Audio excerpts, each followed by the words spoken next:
Incident clear हो गया क्या था पूरा, दूसरे फैक्ट्स भी आपको क्लियर हो गए क्या है। फैक्ट्स में दो चीजें ध्यान रखनी है, लिखेगा पहले कॉमन फैक्ट्स, कॉमन फैक्ट्स मैंने आपको सारे बता दिए। दूसरा इंपॉर्टेंट ध्यान रखना सोर कमेटी, SHORE, सोर कमेटी बहुत इंपॉर्टेंट है। जैसे आप पढ़ेंगे नोट्स में अवेलेबल है, अपने एकेडमिक नोट्स में भी है, गूगल पे भी आपको मिल जाएगा, सोर कमेटी पढ़ लीजिएगा। इसमें करीब 19 लोगों की डेथ होती है। अच्छा लिखिएगा, अगर थोड़ा सा बता दो तो हाँ हाँ अच्छा होकर लिख लीजिए। 29 सितंबर 1914, 29 सितंबर 1914, 29 सितंबर 1914, ये वो दिन था जिस दिन कलकत्ता पहुंचा था। इसको लेकर के यूपी पीसीएस में केस हो रखा है कोर्ट में। इस डेट को यूपी वाले चेंज करते हैं, तो यूपी वाले ये मानते हैं तो आप इसी को फॉलो करना, ठीक है। 29 सितंबर 1914, इसमें 19 लोगों की डेथ है, 90 लोगों की डेथ होती है। बाकी मैक्सिमम लोग भाग गए, ऑब्वियस है। कुछ लोग जो थोड़े बहुत बचे नहीं भाग पाए, उनको पकड़ गए जेल में, चलो अंदर,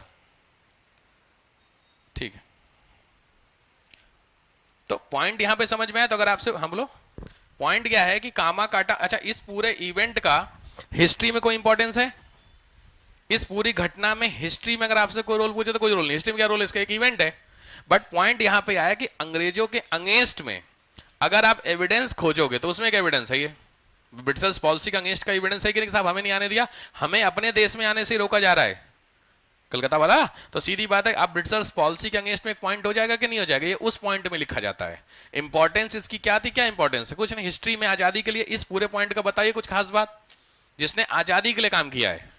भाई गदर वाले में तो काम हुआ था ना, वहां तो मैगजीन निकली थी, पब्लिशर होता था, इसमें क्या था, वहां से चले यहाँ पहुंचे, फिर रास्ते में सब समझे रहे तामझाम। तो हिस्ट्री में कोई इंपॉर्टेंस नहीं है। बट हाँ, अगर आपसे पूछे तो ब्रिटिशर्स की जो पॉलिसी थी टुवर्ड्स इंडियन, भारतीयों को लेकर के जो सोच थी, वो ये इवेंट क्या होता है दर्शाता है। क्लियर। इससे एक और चीज पता चलती है कि कनाडा में भी, यहाँ पे मैंने वो तो आपको बता ही दिया था कि 70% ऑफ द वर्ल्ड, ये पूरा हिस्सा, ये पूरा हिस्सा, ये पूरा हिस्सा, ये पूरा हिस्सा और ये पूरा हिस्सा अप्रॉक्स, हाँ ये सारा किसके कंट्रोल में था, यूके के पास था। तो यूके इसीलिए उस समय का सबसे रिचेस्ट पार्ट था, उसमें 70% ऑफ द वर्ल्ड मालिक होता, मजाक नहीं होता है, ठीक है। तो इसीलिए यूके के अंदर में था, पूरा अफ्रीका तो पूरा ही था। हाँ यूरोप में, क्योंकि यहाँ पे, और यूके कहाँ है, ये है यूके आपका, दिख रहा है, ये छोटा सा जो आप देख रहे हैं ऐसे करके, बस ये है आपका यूके, किस तरीके से दिख रहा है। और यहीं पे आयरलैंड है। तो ये छोटा सा हिस्सा सोचिए, इतने बड़े देश को कब्जा किया था पूरी दुनिया में, तो इसका मतलब काबिल तो होगा। कुछ लोग लगता है ना कि यूपी वाले बेवकूफ थे, यूके वाले, ऐसा नहीं है भाई, काबिलियत होती है। इसी में यह है साउथ अफ्रीका, तो ये साउथ अफ्रीका भी इसी यूके के पास था। तो यहीं पे कौन पहुंचे थे, गांधी जी।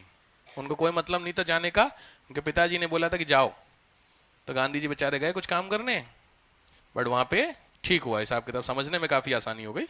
खैर, इवेल्युएशन आप लिख लो, कामाकाटा मारू, इवेल्युएशन ऑफ कामाकाटा मारू इंसिडेंट, मूल्यांकन वैल्यूएट करना है। तो मूल्यांकन आप समझ गए क्या लिखना होगा, हिस्टोरिकल इंपॉर्टेंस नहीं है, बट ये क्या इंसिडेंट के फॉर्मेट में आप इसको क्या कर सकते हैं, घटना थी इतिहास में जिसको आप थोड़ा बहुत जान सकते हैं।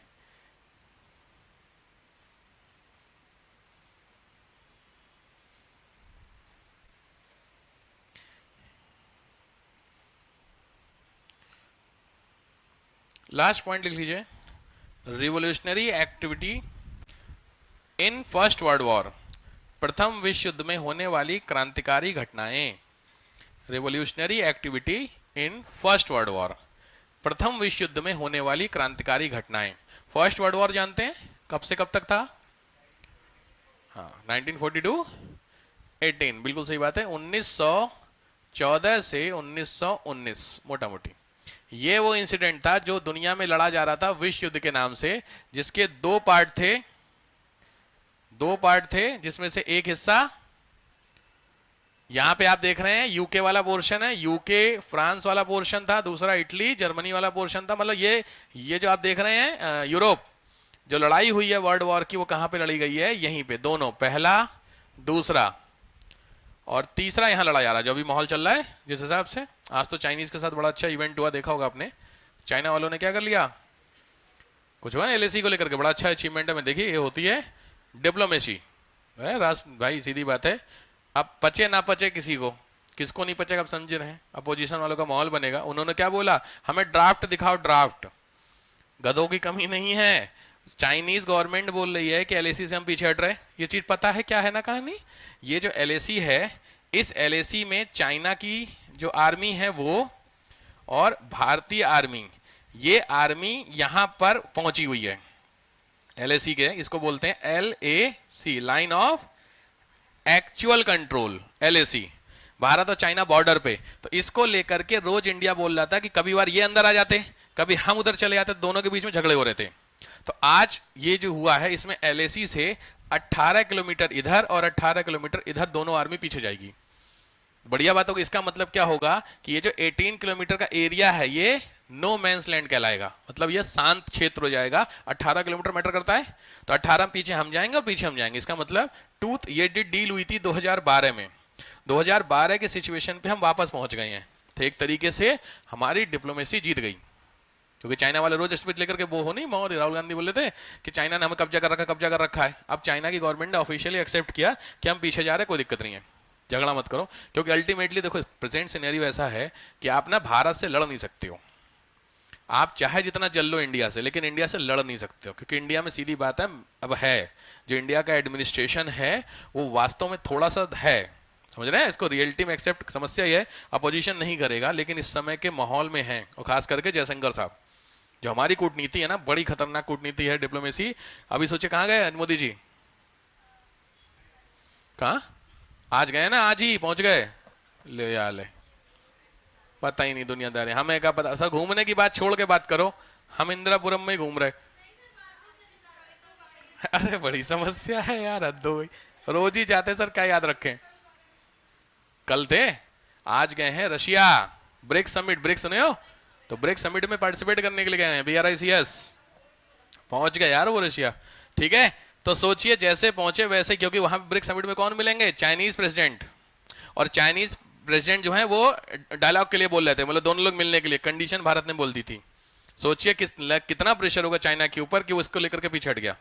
और तभी अब परसों शायद मीटिंग शेड्यूल होगी, कल या शायद कल मीटिंग है या परसों मीटिंग शेड्यूल है उनकी, किसके साथ, मोदी जी के साथ मीटिंग होगी, वरना मिलने से मना कर दिया। जयशंकर साहब मिलकर देखे थे, PM से बात नहीं की, वापस चले गए। अभी वो मीटिंग हुई थी SCO वाली, उसने देखिए मोदी, कायदे में SCO में किसको जाना था, हेड ऑफ द नेशन, लेकिन उन्होंने बोला मैं नहीं आऊंगा, अपने बंदे को भेज रहा हूं मैं। इसीलिए पाकिस्तान किसको भेजा, जयशंकर को भेजा, क्योंकि पाकिस्तान इतना इंपॉर्टेंट नहीं है, इंपॉर्टेंट है ब्रिक्स, BRICS, ऑलमोस्ट 2/3 इकोनॉमी दुनिया की है, तो वहां खुद गए। डिप्लोमेसी समझ रहे हो, ये होती वेलो, जाते ही पहले ही आज पता चला कि ये आपका डील हो गई। अब इसमें हमें तो अच्छा लग रहा, लेकिन माहौल किसका बन रहा, तो वो क्या कह रहे हैं, ये जो डील हुई है ना, इसका पेपर दिखा, पेपर, हम पेपर मानेंगे, तुम झूठ बोल रहे हैं, हद हो गई, मतलब आप समझ रहे हैं। तो इंडिया में कुछ नहीं हो सकता, जो लोग इंडियन आर्मी से एविडेंस मांग सकते हैं, इंडियन आर्मी से बोला गया था ना कि आप एविडेंस दिखाइए कि आपके यहाँ कोई मरा कि नहीं मरा, बदतमीजी की, आप समझ रहे किस लेवल की इंतहा हो रखी थी। इंडियन आर्मी से बोला था हम नहीं मानते तुमने स्ट्राइक की, सर्जिकल स्ट्राइक याद है, वो पाकिस्तान वाला, उसके एविडेंस मांग रहे थे आपसे इंडियन आर्मी से। आप सोच के देखिए उस इंडियन आर्मी जो है, उसका जो मोटिवेशनल फैक्टर होगा कहाँ गया होगा, वो किसके भरोसे बैठा हुआ है, गवर्नमेंट के ना। और गवर्नमेंट क्या कर रही, एविडेंस मांग रही कि साहब मेरे को दिखा तुम गए थे नहीं गए थे। सोचो क्या बेशर्मी थी भाई, वो तुम लोग यहाँ बैठे हुए AC में मस्त, वो कहाँ पे देखे अभी ठंडी शुरू, जरा सी ठंडी हाफ जैकेट में आ जाओगे, फुल जैकेट में ब्लैंकेट रजाई ओढ़ोगे, और वहां का हाल पता है, इतनी इतनी बर्फ में चलना होता है रात को। और उन बंदों क्या चाहिए आपसे, कुछ नहीं, कम से कम इज्जत तो दे सकते हो, बाकी और क्या, बाकी उनको गवर्नमेंट जितना दे रही है बहुत है, सफिशिएंट उनके लिए, लेकिन वो कुछ नहीं, तुमसे रिस्पेक्ट मांगते हैं। उसके बाद तुम क्या बोल रहे हो, साहब हमें एविडेंस दिखा दो कि तुमने स्ट्राइक की, झूठ बोल रहे हो। सोचो किस लेवल पर उनका मोटिवेशन जाएगा, बात समझ रहे हैं। इसीलिए देखें मोदी जी के जब भी आप देखा, दिवाली कहाँ मनाते हैं, करगिल, क्योंकि दिवाली पे वो लोग हैं जो हमारे लिए वहां खड़े हैं, तो वो तो अपनी फैमिली से नहीं मिल पा रहे, तो इसी बहाने वो, इसीलिए रक्षा राजनाथ सिंह हो गए, मोदी जी को सब कहाँ जाते हैं, मिलने के लिए आते हैं, जरूरी है सब चीजें। कभी हमेशा आर्मी वाले, इसीलिए जब भी मेरा भी आर्मी वाले, जब भी कोई बच्चा आता है ना, तो जो उनके पापा कह देते हैं, जो भी हिसाब किताब बात होता है चलकर खत्म, कोई दिक्कत नहीं होता ना चीजों को लेकर के। भाई देखो, दो ही लोगों की रिस्पेक्ट करना सीखो, या तो किसान और जवान, ये लोग वास्तव में देश के लिए काम कर रहे हैं, बाकी सब लोग वैसा नहीं कहूंगा नहीं कर रहे हैं, लेकिन वो अपने लिए ज्यादा कर रहे हैं।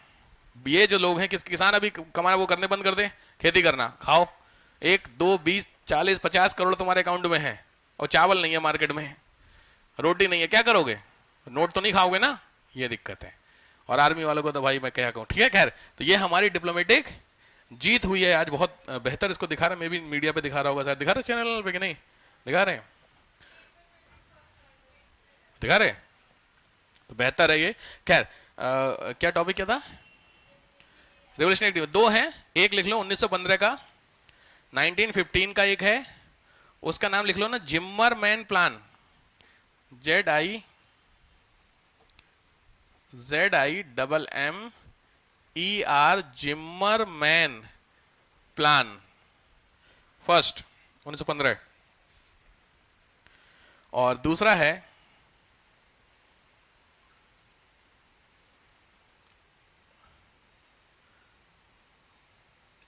अ, 1914 का, अच्छा 1914 का है, Rodda firm, RODDA, Rodda firm, FIRM, Rodda firm, DDA, Rodda firm, FIRM, Rodda firm, that is in Calcutta, 1914, 1914 का है रोडा फर्म।